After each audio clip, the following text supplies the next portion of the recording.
So let's continue our discussion about the paper. We have seen this nice discontinuity at this normalized rank 0, below which we have treatment and above which we have control.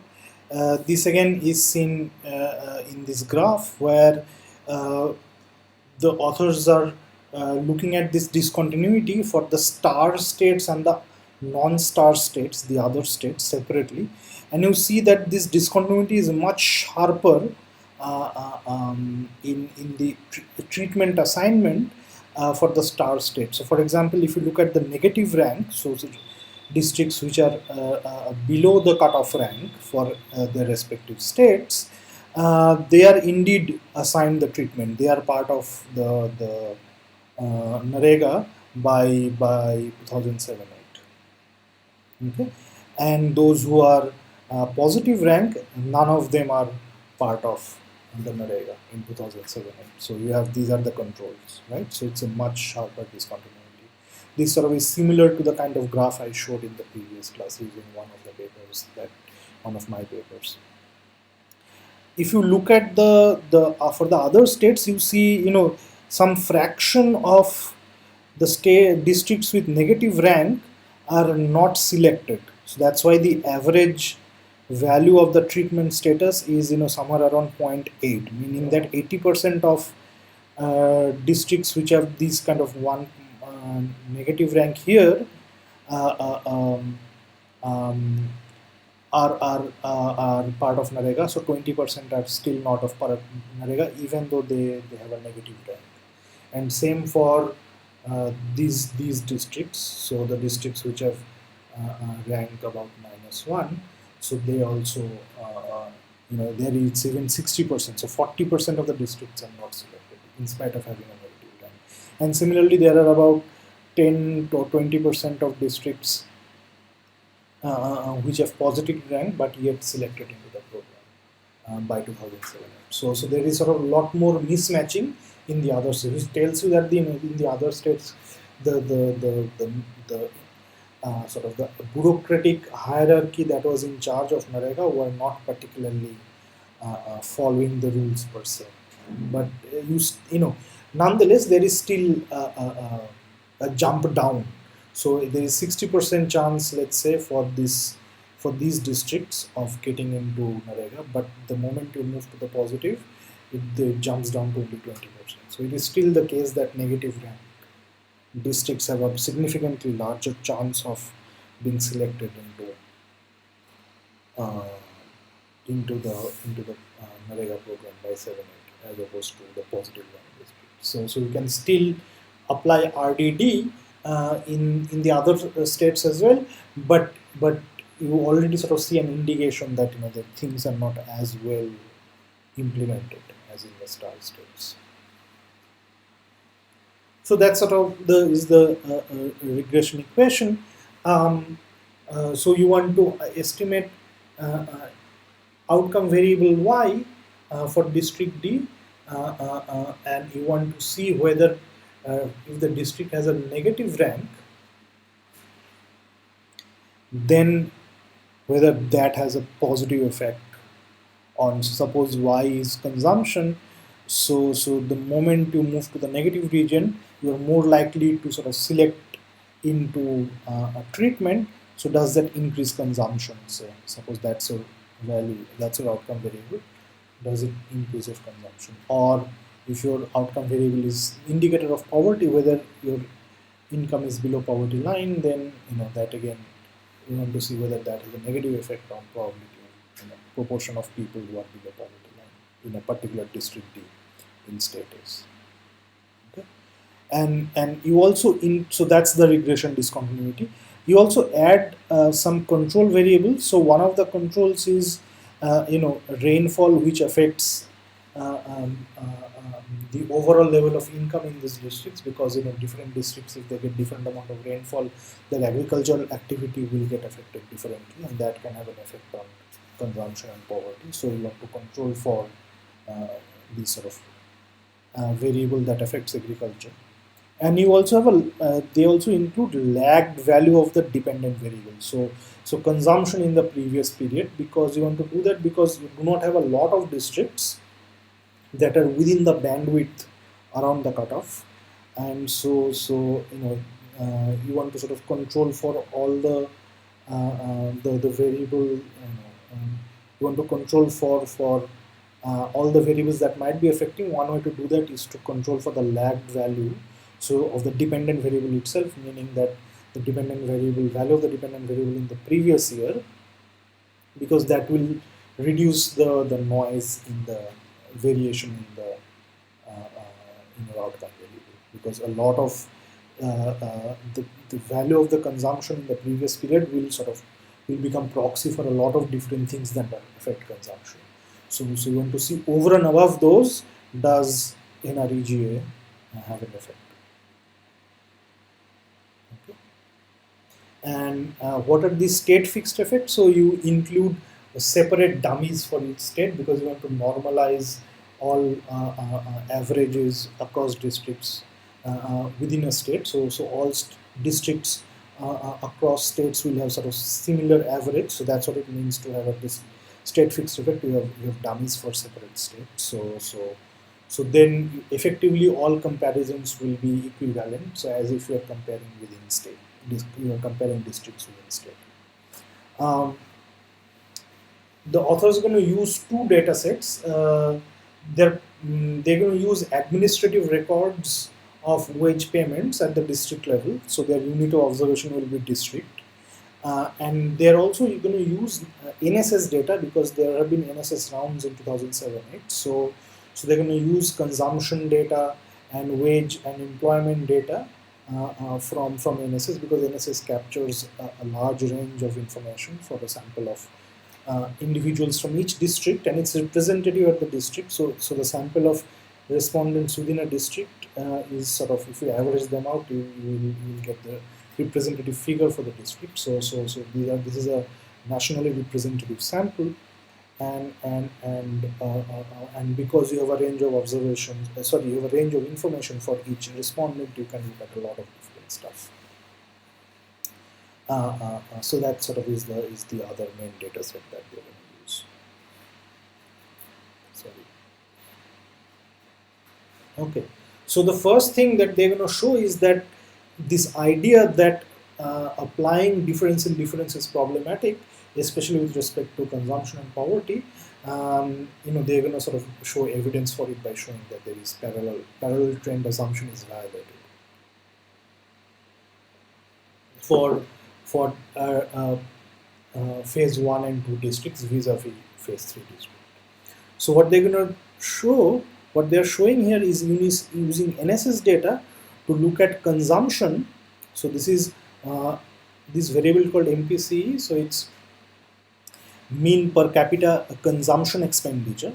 So per capita meaning within household. So this is for each household, they're calculating per capita consumption expenditure, meaning how much money is spent by the household on buying stuff.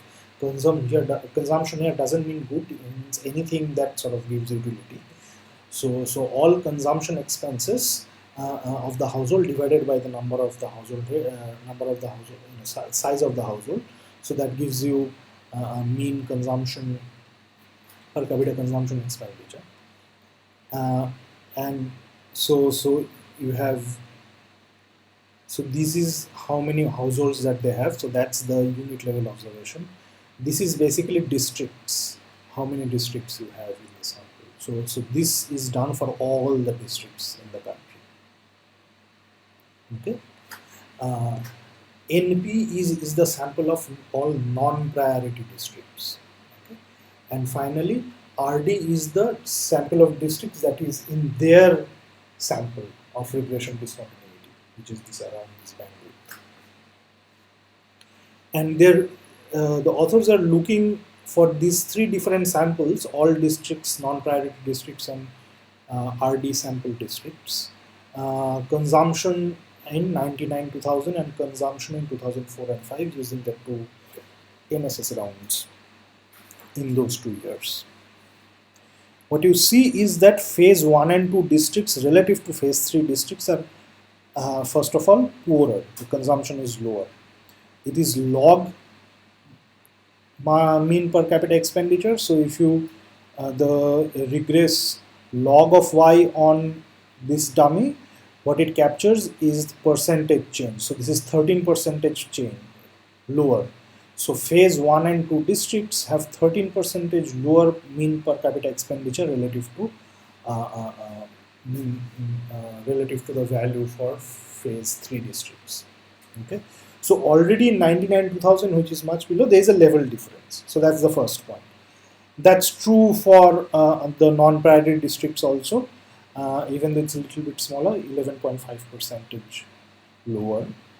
For the RD sample, it's even lower, but it's still statistically significant, the difference, 6.4 percentage lower.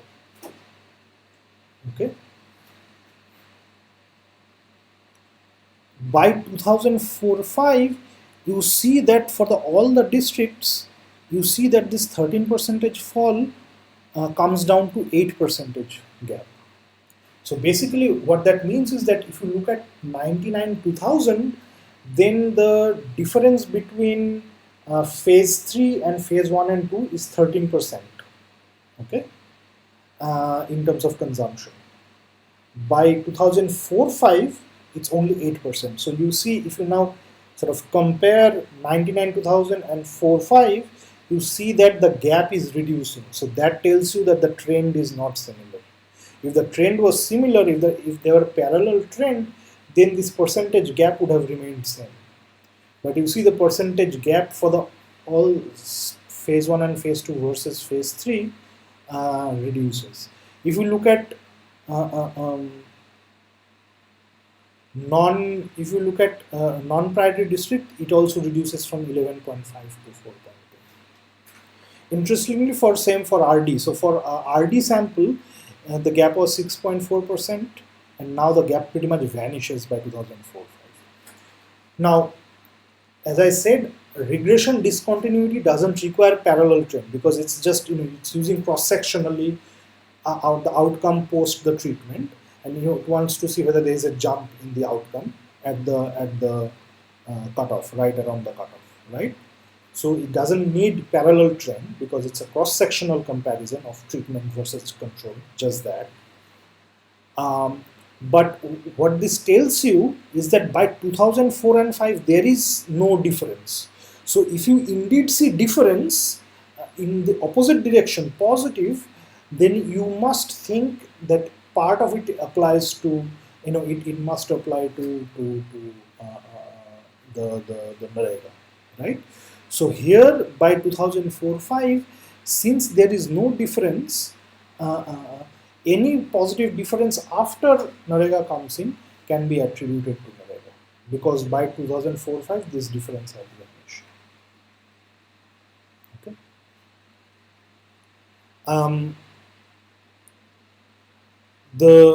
The same is observed. So this is for log of MPC, but if you look at poverty headcount ratio, it's similar. Poverty is higher in the initial phase districts, and that gap, so it's 13 percentage point higher poverty, that comes down to only 7 percentage point by 2004-5 for all districts. And same for the non-priority sample, and same for the RDD sample. Again, there is no gap in the RDD sample by 4-5. Okay.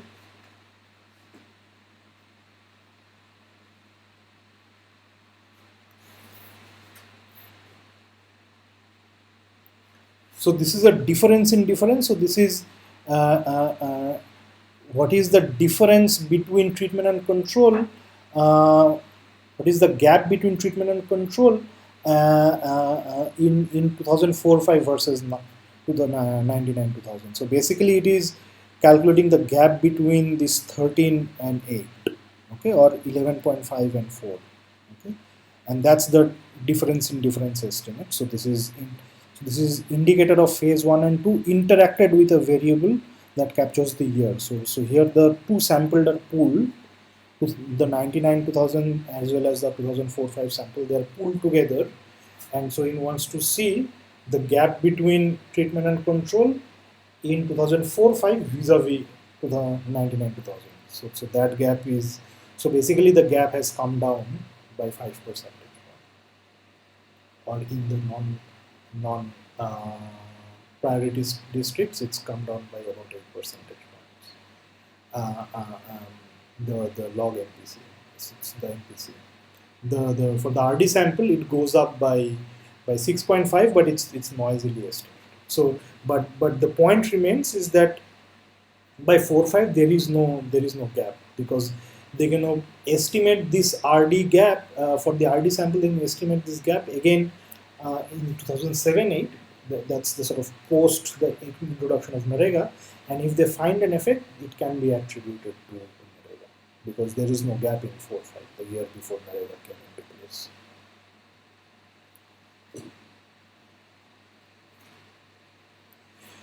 The other thing that you have to do is to show that a lot of the characteristics of the districts are similar across treatment and control in the RD sample. So this is called a balance table, meaning that a lot of these characteristics are balanced across treatment and control. They are similar on average.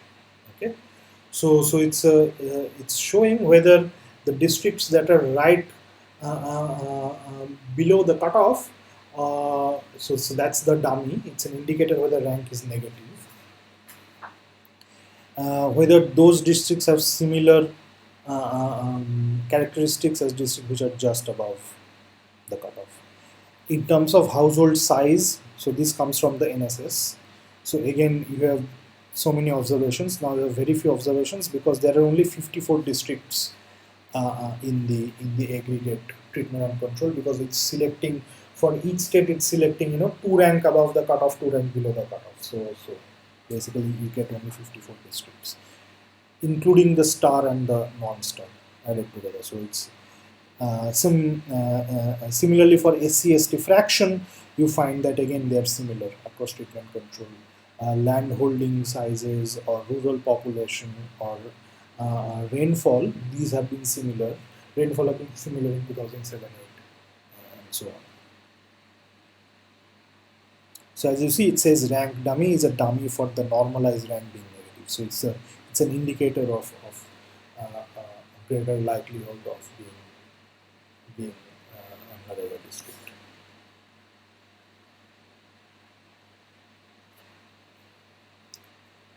Okay, so the first result says that in 2007-8, so that's the outcome that we're interested in. In 7-8, bunch of non-priority districts are selected into phase 2. Bunch of them are not selected in phase 2. They're still unexposed, and you want to see this just around the threshold cutoff. What is their difference in wage expenditure? So the first set of results is from the administrative record. So these are wage expenditures. What is this column 1 and 2? This is just saying that whether the districts that are negative rank, whether they are more likely to be a program district, meaning whether they are more likely to be a district that is covered under NREGA. So this is basically nothing but this is testing this. This is that was the regression table of this graph. So this gap is much larger for star states. It's more than 0.8. It's 0 here, and it's above 0.8. It's close to 0.9, and here it's 0.6 or so. It's 0.15 to 0.7 or something. So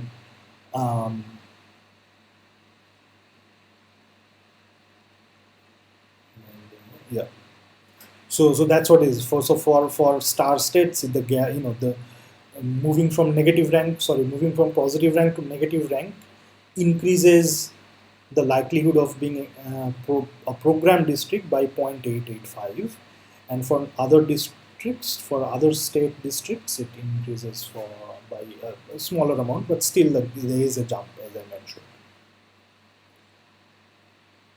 So you use that fact to check whether the districts that are negative, meaning those who have a much higher likelihood in the star states to be exposed to NREGA versus the rest, whether in the fall. So they're gonna look at estimate effect on outcome for star states and non-star states separately, And even within each category of state, they're going to look at by season, because because of this insurance aspect of Narega, that it's only supposed to have a larger effect for during the lean season.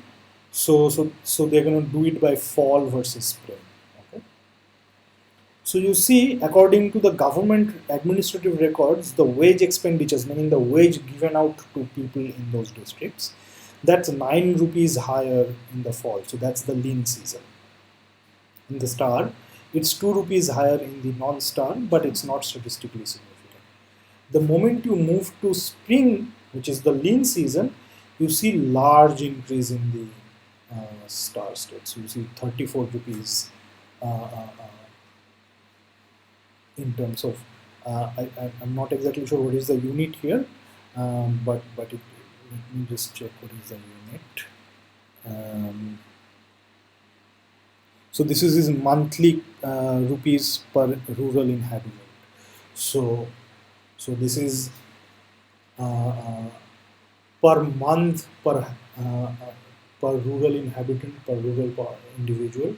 This is 34 rupees increase. So it's a significantly higher wage expenditure according to government reports. In the other states, you do see significant increase in the lean season, but it's much smaller in value than the star state. It's only 13 rupees. Now let's go to the NSS data. So in the NSS data, what you see is that in fall there is no increase whatsoever. It's pretty much zero. It was 9 rupees for star states according to the administrative records, but here you don't see any effect actually. So you don't see in the survey, people are not actually reporting that they are getting higher wages, or there are not more people are reporting that they are getting wages. Okay, so there is no effect for either star or non-star in the fall, but in the spring, in the lean season, you do see 30 rupees, 31 rupees increase. Okay, and that's sort of similar to this 34 rupees wage expenditure that you get. So in the star states, you do see a congruence, at least in the lean season, in terms of survey reports versus administrative records. However, in the other non-star states, you see a very different result. You see again, you actually see no statistically significant increase. It's only, it increased by 3 rupees, but it's very noisy. You can't say that statistically it's different from zero. So these are a very tiny, statistically insignificant increase in wage earnings as reported in the NSS data in the non-star states, but in the according to the administrative records, you see 13 rupees increase. And there are reasons why there might be discrepancy. Administrative records are more prone to corruption in terms of fake accounts and money given to sort of ghost workers. So that problem may be more rife in non-star states, especially because they are not particularly invested in the program for various reasons, and so that sort of led to maybe more corruption, in the sense that that's could be one reason why there is this gap.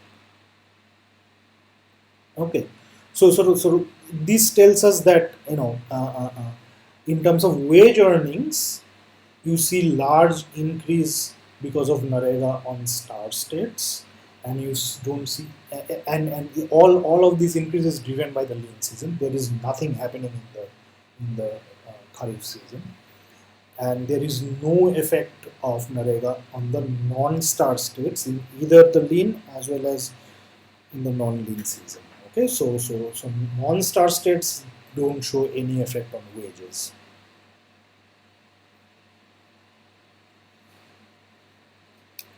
Let's look at occupation. So this is an indicator of whether people are report that their primary activity is agricultural laborer. Okay, and people generally work as agricultural laborer when when they really don't have any proper employment opportunities. So what this is saying is that in the star states, in the lean season, there is a 13 percentage point decline in the likelihood of a villager reporting that their primary activity is in agricultural labor. So they are moving out of agricultural laborer of being an agricultural laborer in the lean season and doing some other stuff because because of Narega, right? So they're primarily working in Narega during this time. Okay. Again, there is no such change in the fall. This is consistent with the wage results. Consistent with also the wage result, you find null effects for the non-star states in both fall as well as in the lean season. There is nothing happening in the non-star states.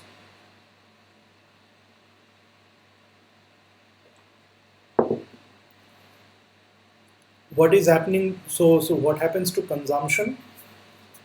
So that's an important outcome. So you're going to look at again log of MPC. Remember, in 2004-5 in the RD sample there was no difference between treatment and control in log of MPC.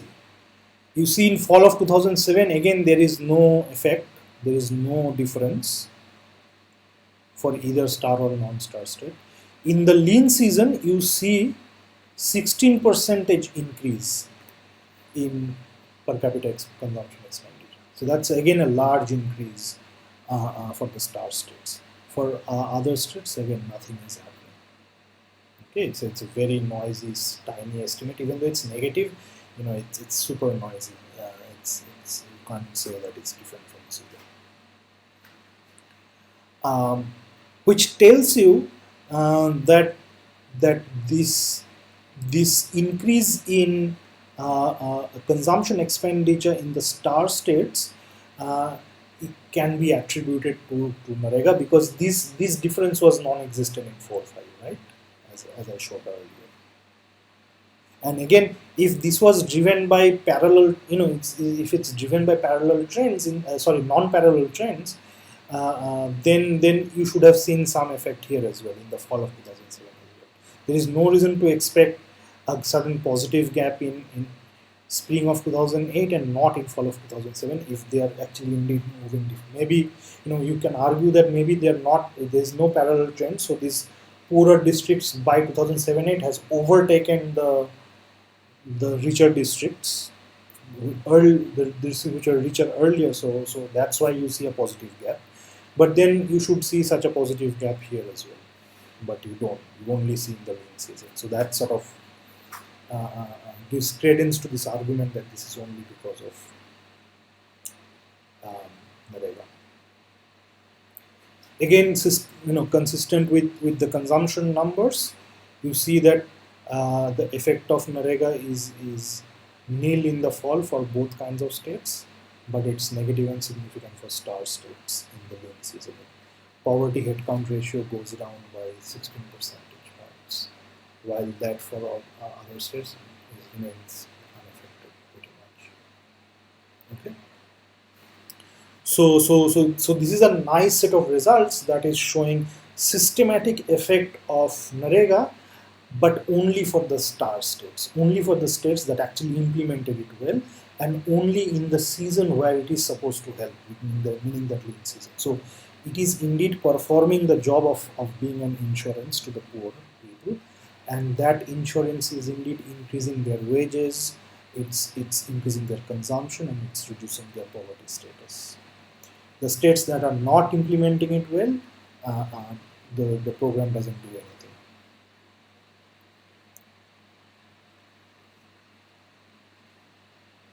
Migration. It wants to see whether the authors wants to see whether this method can be used to look at effects on migration, something that other people have looked at, but using this kind of DID method. So what they find is that there is when the rank is negative, meaning they are more likely to be program district, there is a reduced migration in the star state, so it's about 11 percentage point, but it's noisily estimated. It actually goes up to 23 percentage points. So migration goes down by 23% in the star states in the spring, which is when they're increasing their earnings, etc., etc. So it does indicate that there is a differential fall in the migration in the star states in the lean season, vis-a-vis the non-mean season. Even though this is kind of also estimated noisily, but the magnitude is pretty large. So one sort of thinks that maybe it is indeed reducing migration, but not in all districts in a similar way. Maybe some districts are much more affected than others, which is why you get an average large effect. But since it's not systematic, your standard error is, estimated standard error is large. So you don't, you see a large fall in migration, but it's probably driven by only some fewer districts, and it's not systematic across all districts. And you don't see any effect for the other states on migration. Okay. So this is sort of an interesting result, even though it's kind of noisy. School attendance. So they want to see, whether this has an effect on school attendance. Why? Because during lean season, the children maybe are more likely to work as child labor to earn money for the household. And so if there is insurance from NREGA, maybe the children are going more to school. It looks at two categories of children, the 5 to 12 year olds and 13 to 18 year olds, which they refer to as adolescents. And for the children, you don't see, for the 5 to 12 year olds, you don't see much of an effect. But for the 13 to 18 year old, you see actually seasonal increase in school attendance, which is interesting. So it's affecting the attendance of these adolescents, school attendance, only in the lean season. So what it tells you that maybe these adolescents who are more sort of physically capable of doing manual labor, they are probably now withdrawing from the labor market and actually going to school, and now that their parents can actually earn money by working as a NREGA worker. Okay, so their school attendance increases by 5 percentage points in the star states. Again, in the non-star states, we don't see anything happening.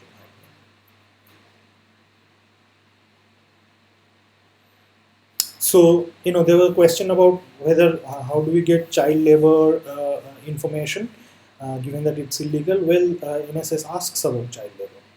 So this data comes from NSS rural households, and the dependent variable is days with labor activity during the month preceding the interview. And this is also asked for each. This is asked for each individual member of the household, including the children. So you have a measure of child labor. So you can see whether by focusing on the relevant age cohorts, you can see whether the likelihood of child labor is going up or down. And again, systematically, you see that for 5 to 12 year olds, there is not much of an effect, but for adolescents, there is a 4% decline in the lean season of being employed in the star states. Okay, so this is along with the school attendance result.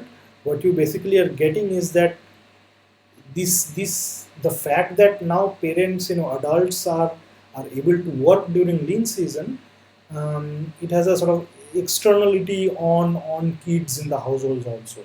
So previously, the kids would miss schools and go to work, and that phenomenon is getting curtailed. So they are more likely to go to school, and given that we know that higher schooling has higher returns, this NREGA can have much greater return than we observe in the short-run consumption increases because of potentially a higher education attainment by the kids in the households, right? So that sort of is a nice result for them to capture.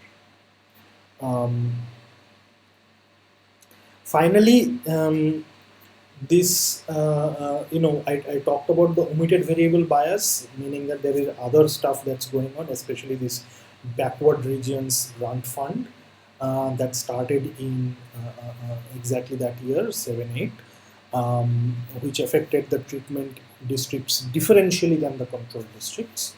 And so what they do is they basically exclude the districts where this grant fund was active in 2007.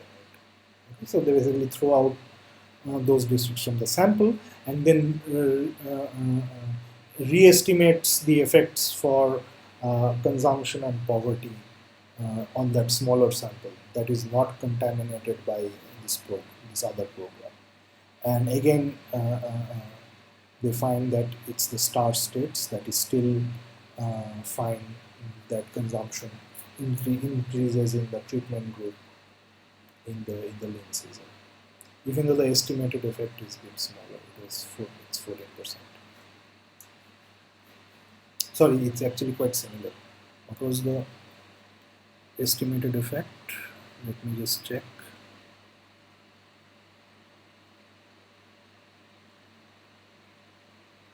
On consumption, this is wage earnings, so this is consumption. Yeah, so it was 16% increase in consumption in the full RD sample. However, if you throw out the BRGF sample, then you get 14.6% increase. So you know, it's pretty similar, and you see poverty declining by 15 percentage point, which is also similar.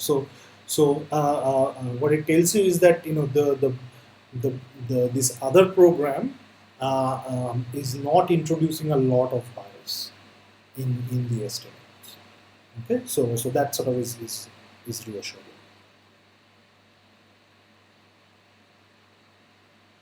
So that's the overall paper. So it's a nice paper for two reasons. First, you get to actually see that these kind of large program that got introduced, that you have heard about, read about in the newspapers, is actually doing some good stuff, especially in the states that took this program seriously and implemented it well. So first takeaway is that program implementation is important.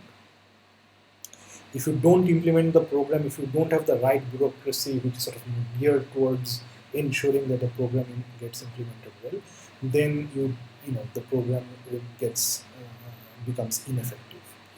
So the first point is that program has to be effective, and second is that if you make the program effective, this kind of workfare program, it actually is, this in reality we find that it has significant impact on people's welfare. So consumption goes up, poverty comes down, the kids start going to school more, right? So these are important, and migration seems to be getting affected, at least in some districts. Okay, so that's sort of that was the first motivation to read this paper, because it sort of actually finds some nice results of this large program. The second reason why studying this paper is useful is because you get to see different methods at work. We first considered the diff and diff, which had these problems with non-parallel trends, and then we moved to RDD. But the fact that we could use RDD required the authors to actually look at the very detailed aspects of the program, right? Without knowing these administrative details, you won't be able to figure out that you could actually indeed apply RDD. And so the authors are very careful in selecting the right sample, the non-priority districts, and then looking at the bandwidth around the cutoff, etc. And ensuring that there is no jump before the program was introduced in the outcome variable, and showing that there is indeed a jump in the lean season. So all these things gives you a sense of how to actually work with these tools in a real context. Okay. So hopefully you got a sense of how to apply these methods in reality.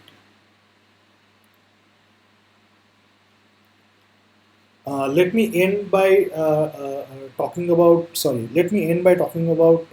a method that I briefly mentioned in the Thursday's discussion, but we didn't have time to go over it in detail. So that's the instrumental variable method so that's another method over and above the ones that we talked about. So instrumental variable method is another one that we can use in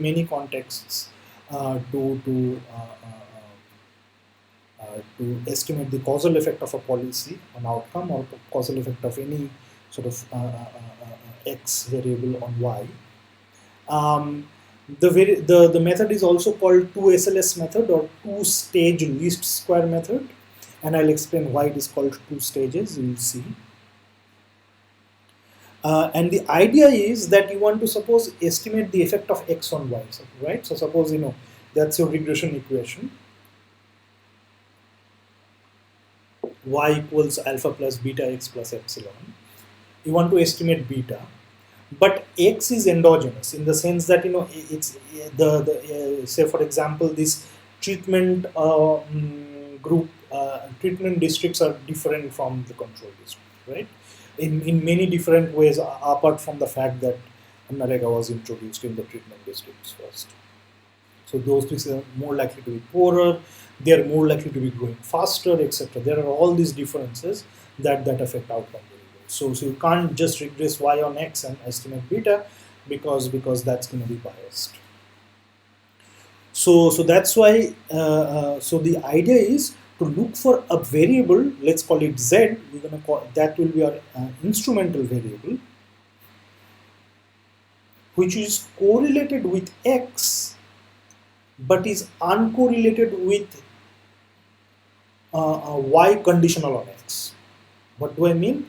I mean that z affects x, so you have to find out a variable that affects this endogenous variable, but it doesn't directly affect your outcome variable, and that this no direct effect on outcome variable that is captured through zero correlation between z and epsilon. Because what is epsilon? Epsilon is whatever that is left to explain in y after you control for x, right? So after you control for x, epsilon gives you the residual variation in y, all that is unobserved, all that is changing in y that is not captured by changes in x. So if z directly affects y, then there will be a non-zero correlation between z and epsilon, right? Because if z affects y directly, then there are stuff in epsilon that is correlated with z, right? There are stuff that z can explain that x cannot explain, okay? But we don't want that. We want a variable called z that affects x, so that there is a non-zero correlation between z and x, but it doesn't directly affect y. So there is a zero correlation between z and epsilon. Since epsilon is unobservable and you can't estimate epsilons by regressing y on x, because anyways that's a problematic regression to run, you cannot really statistically test the second criteria, which is zero correlation between z and epsilon. This is something that you have to argue in any given context. That in this context I have found a z such that there is no reason why that z should have any effect on y directly, and so this you have to argue it out. You can't statistically test it. You can of course statistically test the first condition, that z z has an effect on x, z and x is correlated. The first condition is called inclusion criterion. So z, or you can say, so that will be called a first stage. So if z affects x, then you have a valid first stage, and I'll be more explicit about what do I mean by first stage. If z, if the second condition is true, then we will say that you have a valid exclusion restriction. Exclusion restriction meaning that z is excluded from being from affecting y directly. So the second zero correlation condition is called exclusion restriction, and the first condition is called inclusion restriction. If the inclusion restriction is valid, you say that you have a valid first stage, and if the exclusion restriction is valid, then you know that combined with the valid first stage, you have a valid IV, you have a valid instrumental variable. If one of the conditions is violated, then you do not have a valid instrument. Okay, so that's the idea. Let me explain it using an example. So this is a Journal of Development Economics paper by Katerina Kosek. It's called Relying on the Private Sector. So basically the idea of the paper is to to look at whether in Brazilian municipalities, if the if municipalities get more revenue, do they spend more in school? Do they provide greater funding to the schools in the municipality, or do they spend that extra revenue to other stuff, which is public parks and roads and things like that? And why is it called relying on private sector? Because school is a sector on which there are private substitutes to the public schooling. So there are private schools, and the main hypothesis that she wants to test is whether municipalities that are highly unequal in its income, whether they spend less of their revenue on school, and because there are more private schools in highly unequal districts, to sort of replace the public school, to substitute for the public school, and they spend their revenue, the local government, municipal government spends its revenue more on roads and parks. So that's the hypothesis. But we're going to look at a much simpler, we're going to sort of look at a much simpler hypothesis motivated by her paper, which is that whether revenue affects school funding or not at the municipality level. So basically, we are interested in understanding this correlation. So whether greater revenue in municipality M leads to more funding of schooling in that municipality. Okay, and there's a bunch of controls here. Okay, so you want to find out whether gamma is positive.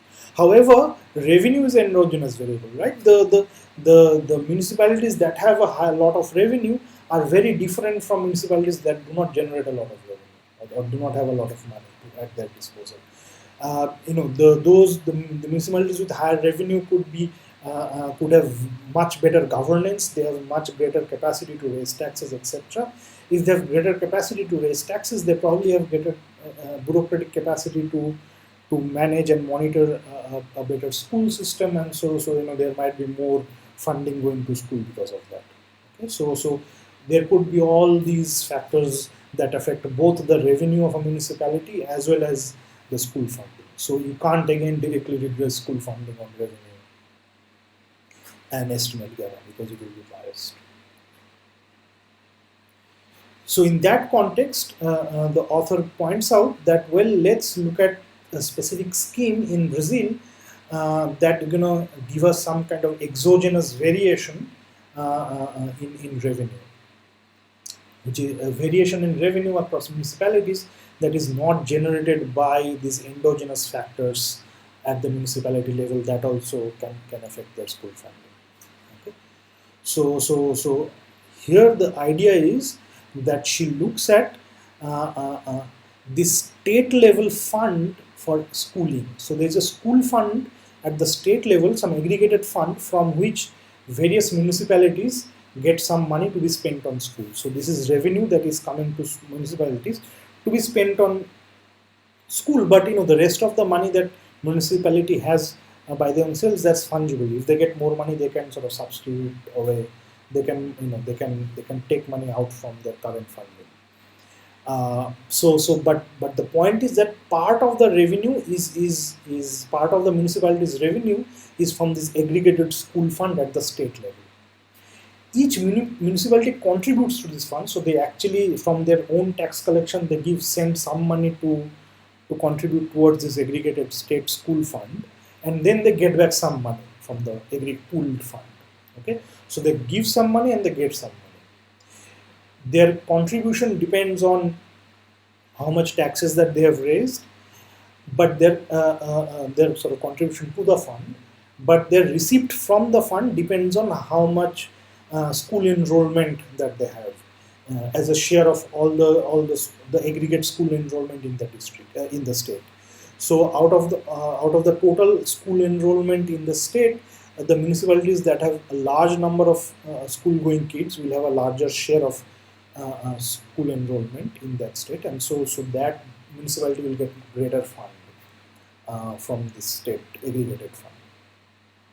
So some some municipalities will be loser of revenue, so they'll contribute more than what they get, and some will be net gainers of revenue. And so basically what she uses is she uses this algorithm that the state government uses to take and give funds to generate a state revenue fund that the various municipalities will get. And the point is that if a municipality is a net gainer, then they'll get more revenue in aggregate. They'll have more revenue because they are sort of in net they're receiving money from the state, as opposed to municipalities that are net losers of revenue because they are contributing more to the state education fund than they're receiving. So this variation in money coming or going from or to the state fund is correlated with the actual total revenue of the municipality, right?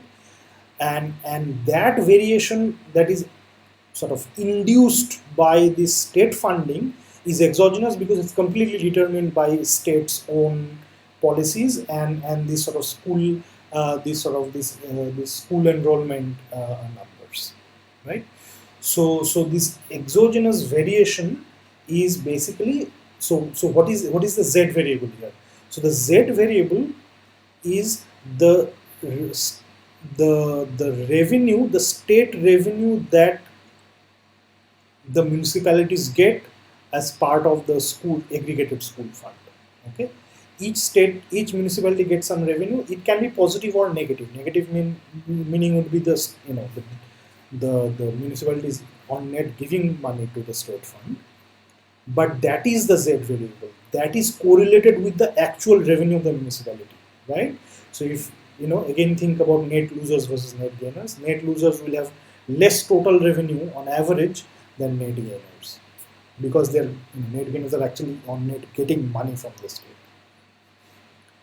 So how you go about using this instrumental variable? Well, you first regress the instrument variable z, which is the state revenue, positive or negative, that associated with a particular municipality, how that affects the total revenue of the municipality. So this is the first stage. So this is basically the inclusion restriction. It is testing whether delta is positive. If delta is positive, that means greater money that is coming from the state fund or less money that I'm giving to the state fund, whether that is associated positively, correlated positively with my actual revenue that is left to me to be spent on stuff, right? So that's why it's called first stage. At the first stage, Z affects X, and that correlation must be non-zero. So delta must be non-zero. So that's the direct test also of the inclusion restriction. Or if delta is non-zero, you say you have a valid first stage. Okay. Of course, here you have to argue that your exclusion restriction is valid as well, meaning that your state revenue doesn't affect school funding directly. Okay, and that seems to be right because state revenue, positive, negative, or high or low, depends on the state government's algorithm of how it collects money and how it gives back. It has nothing to do with how much school funding that each municipality is engaged in, right? So it receives this. So they have identified a variable that affects the revenue, but shouldn't have any direct effect on school funding of the municipality. So that's their first stage. Their second stage is, so they are predicting the revenue using this regression. So if you run this regression, you will have a phi hat, delta hat, and this zeta hat for these other coefficients of the controls. You can use these estimated coefficients to predict what the revenue would be. Let's call it revenue hat M for each municipality, right? So using the state revenue and using the estimated coefficients, you can predict the revenue of each municipality. So that predicted revenue will be the revenue of the municipality that is induced by the state funding for education. And you then in the second stage run the regression that you really want to run, which is regress school funding on revenue, but instead of revenue you are using predicted revenue, because the difference between actual revenue and the predicted revenue is what is the endogeneity is responsible for, right? So all that is endogenous, all that is municipality specific, that is affecting the revenue that is not predicted by school funding. So that's why that comes under this epsilon. So all that is left from this equation, so part of the revenue is predicted by school funding, the rest is all endogenous. The rest that is endogenous goes here in this equation. Only I am interested in the predicted revenue, because predicted revenue is completely exogenous in the sense that it is driven by this school funding algorithm. So then I estimate whether having a greater predicted revenue due to the school funding issue leads the municipality to spend more money on schools. So then that relationship, the beta will be unbiased, because all that is endogenous in the true revenue is in the other term. Right? You are only using predicted revenue that is induced by variations in the state funding for education. Okay, so that's these are the two stages. So you basically run the regression in two stages. In the first stage, you regress your explanatory variable, which is potentially endogenous, on state revenue or on the instrument. You use that regression estimates to predict the explanatory variable, and you use the predicted explanatory variable here to find out your estimated causal effect of the explanatory variable on the outcome variable. Okay, so let me stop here, and on Thursday we can discuss more about these two SLS estimation, and also discuss the bicyclic